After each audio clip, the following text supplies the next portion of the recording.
К 2017 году в Якутии будет построено 100 ФАПов. Также к этому году введут в эксплуатацию перинатальный центр, онкологический диспансер и кардиологический центр в Якутске. Об этом сегодня сообщил министр здравоохранения Александр Горохов.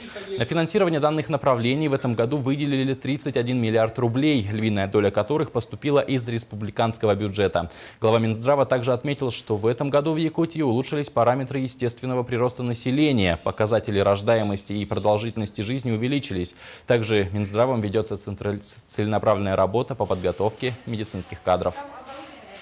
То есть, если раньше поселки городского типа по нашей республике не были включены в программу «Земский доктор», то за счет республиканских средств, я подчеркиваю, за счет республиканских средств, те молодые специалисты, которые поедут работать в село Арктики, и кроме того, поселки городского типа Арктики, они получат 1 миллион рублей. Кроме того, здесь я считаю, что произошел некий прорыв тоже. Впервые в Российской Федерации принята программа «Земский фельдшер».